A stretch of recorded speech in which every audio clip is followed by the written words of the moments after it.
புஷ்பா புஷ்பா புஷ்பா புஷ்பா. இன்னைக்கு lungi பாய்ஸோட movie review. இன்னைக்கு நம்ம என்ன படத்தை பற்றி பார்க்க போகிறோம் அப்படின்னா, இன்னைக்கு எல்லாருக்கும் தெரிஞ்ச புஷ்பா 2. அதாவது புஷ்பா 2 பார்த்தீங்கன்னா அதுக்கு முன்னாடி ஒரு சின்ன விளம்பரம். தம்பி வந்து மலேசியாவில் வந்து பானிபூரி கடை வச்சிருக்கான். வேறு லெவலில் எல்லா விதமான பானிபூரிகளுமே வந்து செய்கிறான், சூப்பராக பண்ணுறான். ஸோ உங்களோட சப்போர்ட் வந்து கண்டிப்பாக தேவை. நீங்கள் மலேசியா ஒரு வேளை போனீங்க அப்படின்னா அவன்கிட்ட 4 வாங்கி குடிச்சிங்கன்னா, பானிபூரி வாங்கி குடிச்சிங்க அப்படின்னா நீங்கள் வந்து அற்புதமாக நீங்கள் வந்து பெஸ்ட்டாக சொல்லுவீங்க. அதே மாதிரி தம்பியை பற்றி சொல்லணும்னா இவன் வந்து ஒன்றுமே பண்ணலை. ஸோ அதனால் அது நம்ம வந்து சொல்லக்கூடிய அவசியம் இல்லை, அது வெளியே சொல்ல முடியாது. ஸோ இப்போ நம்ம வந்து வெளியே வந்தாச்சு. ஆமாம், கண்டிப்பாக அவருக்கும் சப்போர்ட் பண்ணுங்கள். இப்போ நம்ம போகிறது வந்து புஷ்பா 2. புஷ்பா 2 எப்படி இருக்குது? நிறைய பேர் புஷ்பா 1 பார்த்துருப்பீங்க. என்ன நினைப்பீங்க, புஷ்பா 1 பார்த்துட்டு தான் நீங்கள் புஷ்பா 2க்கு போகணுமா அப்படின்னு கேட்டிங்கன்னா அப்படி கிடையாது. நேராக நீங்கள் புஷ்பா 2வே பார்க்கலாம். ஏன்னா அது வேறு கதைக்களமாக இருக்குது, இது வேறு கதைக்களமாக இருக்குது. நீங்கள் அதில் வந்து லோக்கலாக பார்த்த அல்லு அர்ஜுனை வந்து இதில் வந்து ஒரு கார்ப்பரேட் லெவலில் ஒரு இது பண்ணியிருக்கிறாரு. அதே மாதிரி நீங்கள் எல்லாருமே ஒன்று நினைப்பீங்க, ஃபகத் ஃபாசில் தான் வில்லன். ஏன்னா ஃபஸ்ட் பார்ட்டில் வந்து எல்லாருமே ஃபகத் ஃபாசில் தான் வில்லன் நடிச்சிருக்காரு அப்படின்னு நினைப்பீங்க. ஆனால் இந்த படத்தில் வந்து ஃபகத் ஃபாசில் வில்லன் கிடையாது, வில்லன் மாதிரி காட்டுறாங்க. ஆனால் இதில் ஒரு வில்லி வச்சுருக்காங்க. அவங்க தான் புஷ்பின்னு ஒரு வில்லி. அவங்க வந்து மாஸ் பண்ணுறாங்க. அதாவது அல்லு அர்ஜுன் சார் வந்து எவ்வளோ கைதட்டல் வாங்குறாரோ அதை விட அதிகமாக வந்து புஷ்பிங்கிறவங்க வந்து பயங்கரமாக வந்து அந்த வில்லி கேரக்டர் வந்து செமையாக பண்ணியிருக்காங்க. அது யாருன்னு நான் சொல்ல ரிவீல் பண்ண முடியாது, அவங்க ஒரு உச்சக்கட்ட நடிகை. ஸோ அதை வந்து நம்ம ரிவீல் பண்ண வேணாம். ஸோ படம் எப்படி போகுதுன்னு பார்த்தீங்கன்னா, ஆரம்பத்தில் ஃபஸ்ட்டு வந்து நம்ம வந்து பாசிட்டிவாக வந்து நம்ம சொல்லிக்கிறோம். ஏகப்பட்ட கேமியோஸ் யூஸ் பண்ணியிருக்காங்க, ஒவ்வொருத்தரையும் தரமாக யூஸ் பண்ணியிருக்காங்க. அதில் ஒரு கேமியா மட்டும் நான் உங்களுக்கு சொல்கிறேன். அவர் வந்து சரத்குமார் சார் வந்து வேறு லெவலில் பண்ணியிருக்காங்க. சிம்மராசி கட்டை போட்டு விட்ருக்காங்க. அந்த சிம்மராசி கட்டத்தில் அவர் பண்ணுற ஒவ்வொரு ஆக்ஷன்ஸும் ஒரு இடத்துல வந்து பார்த்தீங்கன்னா, அவர் பண்ணுற சீன்ஸ் எல்லாமே கூஸ் ஆகுது. வேறு லெவலில் வந்து அந்த ஆக்ஷன்லாம் பண்ணியிருக்காரு. அது வந்து அது மட்டும் இல்லாமல் தனிப்பட்ட டான்ஸ் ஒரு சீனில் ஆடி இருக்கிறாரு. ஒரு 3 நிமிஷம் ஒத்த காலே டான்ஸ் ஆடுறாரு. அது வந்து ரொம்ப பிரமாதமாக இருக்குது. இல்லை அது அல்லு அர்ஜுன் சார் ஆடுறாரு, அது பிரமாதமாக பண்ணியிருக்காங்க. அதுக்கப்புறம் நம்ம இன்ஸ்டாகிராமில் ட்ரெண்டிங்காக இருக்கக்கூடிய ஒரு பாட்டை வந்து இவங்க ரீமிக்ஸ் பண்ணியிருக்காங்க. தாத்தா தாத்தா கொஞ்சம் பொடிகோடு, அந்த சாங்கை வந்து அவங்க ரீமிக்ஸ் பண்ணியிருக்க விதமாக இருக்கட்டும். ஸோ இது வரைக்கும் யாருமே இந்த அளவுக்கு பண்ணது கிடையாது. அதெல்லாம் பக்கா. இதெல்லாம் வந்து இதில் இருக்கக்கூடிய பாசிட்டிவ்ஸ். இன்னும் பாசிட்டிவ் சொல்கிறேன். ஃபைட்டை பொறுத்த வரைக்கும் நம்ம அதர் ஆடியன்ஸுக்கு எந்த அளவுக்கு பிடிக்கும் அப்படிங்கிறது நமக்கு தெரியல.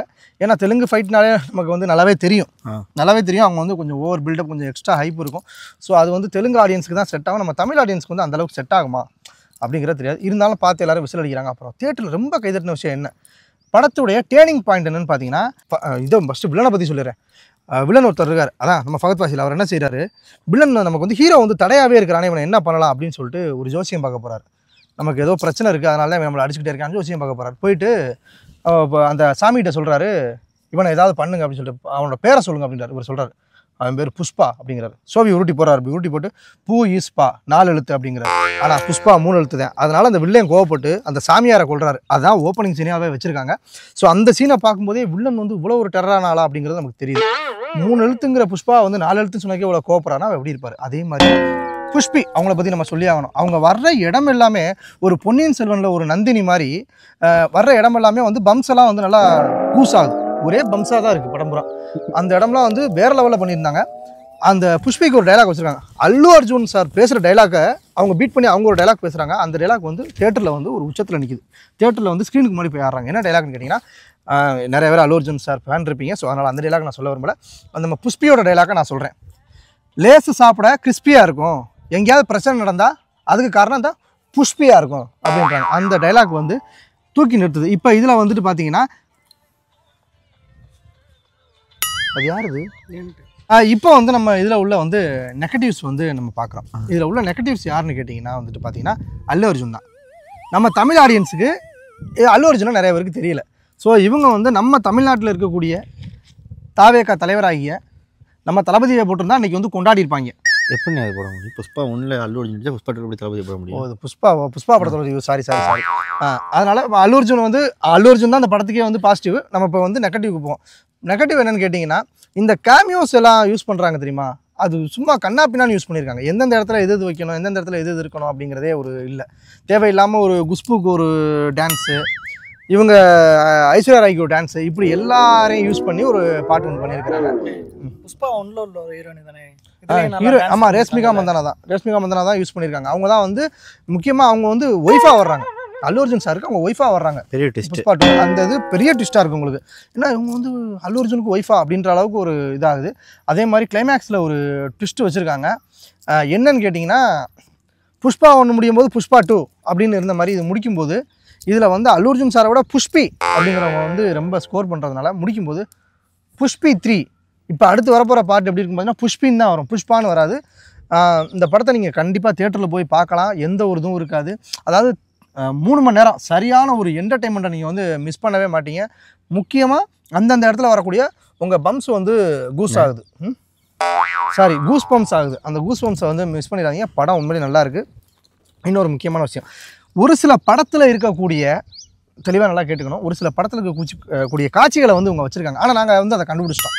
அதாவது ஒரு படத்தில் உள்ள காட்சியை வந்து நீங்கள் காப்பி அடிக்கிறீங்க அப்படின்னா தெரியாத மாதிரி இருக்கணும். இது ஈஸியாக தெரியுது. கேஜிஎஃப்ல இருக்கக்கூடிய டைலாக்லாம் அதில் உள்ளே வந்த மாதிரி இருக்குது. என்ன டைலாக்னு கேட்டிங்கன்னா, எங்கள் அப்பனாலே முடியாத இனி எவனாலேயும் முடியாது அப்படின்னு கேஜிஎஃப்ல யாஸ் வந்து அழகாக சொல்லியிருப்பார். அதே மாதிரி அதே சொன்னால் அப்படியே காப்பி அடித்த மாதிரி இருக்கணும். இவங்க வேறு மாதிரி பண்ணியிருக்காங்க. எங்கள் அம்மாவாலே முடியாத உய்யால உங்கள் அம்மா யாராலையும் முடியாது அப்படிங்கிற மாதிரி அல்லு அர்ஜுன் சார் சொல்கிறாரு.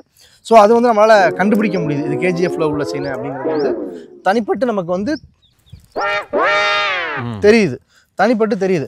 ஸோ ஒரு படத்துலேருந்து ஒரு சீனை காப்பி அடிக்கிறீங்கன்னா அது தெரியாத மாதிரி பண்ணுங்கள். ஆமாம், இப்போ அதில் கலாஷ் நிக்காலோ அப்படிங்கிறாங்க அப்படின்னா நீங்கள் வந்து ஷாமா நிக்காலோ அப்படின்றீங்க. இதுவும் இந்த சீனை நான் பார்த்தேன். அதே மாதிரி எல்லாரும் எதிர்பார்க்கக்கூடிய ஒரு பாட்டு நீ எல்லாரும் எதிர்பார்த்துருப்பீங்க, ஓ சொல்றியா மாமா ஓ சொல்றியா. அந்த பாட்டு வேற லெவலில் இருக்குது. ஆனால் அந்த பாட்டு இந்த படத்தில் இல்லை, புஷ்பா 1ல் இருந்துச்சு. அதனால் சமந்தாவும் இல்லை. அது புஷ்பா 1ல் இருந்ததுனால நமக்கு புஷ்பா 2ல் இல்லை. இப்போ புஷ்பா 2ல் ஒரு பாட்டு விட்டுருக்காங்க. அந்த பாட்டு வந்து ரொம்ப பிரமாதமாக இருக்குது. ஆனால் அது புஷ்பா 1ல் இல்லை. இது ஏன் நான் சொல்கிறேன்னா, புஷ்பா 1 நிறைய பேர் பார்க்காம இருப்பீங்க, புஷ்பா 2 நிறைய பேர் பார்க்காம இருப்பீங்க. அதுக்காக சொல்கிறேன். இதில் இருக்க பாட்டு அதில் இருக்காது, அதில் இருக்க பாட்டு இதுக்கு இருக்காது. ஸோ அதை நீங்கள் வந்து எதிர்பார்த்து போகாதீங்க. ஆமாம், புஷ்பா 1ல வந்துட்டு அல்லு அர்ஜுன் போல தாடி வச்சிருக்காரு. ஆமாம், தாடி வச்சிருக்காரு. இந்த படத்துலையுமே அதே மாதிரி தாடி வச்சிருக்காரு. புஷ்பான்னு இப்படி சொல்லுவார். ஆமாம், தெக்கதல அதில் இங்கே இப்படி பண்ணுறதுக்கு எதுவுமே இருக்காது. வேணா அவங்கள வந்து இந்த ஒரு சில இது இருக்குது, அது என்ன அந்த சீரம் மாதிரி ஏதோ சொல்லுவாங்களா, அப்ளை பண்ணிக்கிட்டு அந்த புஷ்பிங்கிற கேரக்டர் வந்து தாடி நிறைய வளர்க்க சொல்லி புஷ்பி அப்படின்னு சொல்லுவோம். அப்போ மாசம் செருப்பில் பீயை கட்டி அடிக்கணும்னு. அதாவது இது வந்து சிரிக்கக்கூடிய விஷயம்ல, சிந்திக்கக்கூடிய விஷயம். ஆமாம், அந்த புஷ்பிங்கிற கேரக்டர் வந்து அவ்வளோ பிரமாதமாக பண்ணியிருக்காங்க. அதை வந்து நம்ம தடுக்கவே முடியாது. ஸோ இந்த படத்தில் நான் ஒரு தப்பு பண்ணிட்டேன். இந்த படத்தில் வந்து ஒரு விஷயத்தை ரிவீல் பண்ணிட்டேன், இதில் வில்லி இருக்காங்க அப்படிங்கிறத. அதை யாரும் மைண்டில் வச்சுக்கிறாங்க. ஃபஹத் ஃபாசில் பிரமாதமாக பண்ணியிருக்காரு. ஒவ்வொரு இடத்துலையும் சொதப்பல் அவ்வளோ சூப்பராக பண்ணியிருக்காரு. அந்த வில்லனிசம் வந்து அவர் மாதிரி யாராலையுமே பண்ண முடியாது, அவ்வளோ சொதப்பியிருக்காரு. அருமையாக இருந்துச்சு. ஸோ மிஸ் பண்ணாமல் இந்த படத்தை பாருங்கள். புஷ்பா 2 நீங்கள் 3 மணி நேரம் போனீங்கன்னா ஒரு நல்ல ஒரு என்டர்டைன்மெண்ட் இருக்கும், ஜாலியாக இருக்கும். போய் என்ஜாய் பண்ணுங்கள், மிஸ் பண்ணிடாதீங்க. ஃபேமிலியோடு போங்க. கொஞ்சம் ஒரு மாதிரியான சீன்ஸ் இருக்கும், அதனால் நீங்கள் ஃபேமிலியோடய போங்க. ஒரு மாதிரியான சீன்ஸ் இருக்கனால நீங்கள் வந்து ஒரு பாரு. ஆமாம், இவனை மாதிரி ஆளுகளை கூட்டிகிட்டு போனீங்கன்னா கரெக்டாக இருக்கும். படம் வந்து நல்லா ஒரு இதாக இருக்கும். இங்கே குழந்தைகளை நிறையா வேணாம். ஓகேயா, இது வந்து உங்களுக்கு தெரியும் ஒரு பேன் இண்டியா ஃபிலிம், எல்லாருக்கும் தெரியக்கூடிய ஒரு பேன் இண்டியா ஃபிலிம். ஸோ எல்லோரும் என்ஜாய் பண்ணுங்கள். அதே மாதிரி கங்குவா படமாக இருக்கட்டும், இந்த படமாக இருக்கட்டும், நெகட்டிவ் ரிவ்யூஸ் 1000 வரும். என்னதான் இருந்தாலும் நீங்கள் படத்துக்கு போய் ஒரு முடிவு சொல்லுங்கள். அதே மாதிரி நாங்கள் படத்துக்கு போயிட்டு எங்களுக்கு இருந்த கருத்தை நாங்கள் சொல்லிட்டோம். எங்களுக்கு வந்து எங்கள் லுங்கி பாய்ஸ் மூலியமாக நாங்கள் கொடுக்கக்கூடிய இதுக்கூடிய மதிப்பான என்னென்னு கேட்டிங்கன்னா 10க்கு 10 நாங்கள் கொடுக்குறோம். படம் அவ்வளோ சூப்பராக இருக்குது. ஏகப்பட்ட நெகட்டிவ்ஸ் இருக்குது படத்தில். ஆமாம், 10க்கு 10 கொடுக்குறோம். கண்டிப்பாக நீங்கள் போய் பாருங்கள். மன உளைச்சல் இருக்கும். எல்லா படத்துக்கும் கண்டிப்பாக இதே மாதிரி ரிவ்யூஸ் கொடுக்கலாம். ஆமாம், கண்டிப்பாக பாருங்கள். நம்ம சேனலை வந்து சப்ஸ்கிரைப் பண்ணிக்கங்க. நன்றி, வணக்கம். ஒரு சின்ன டவுட், புஷ்பா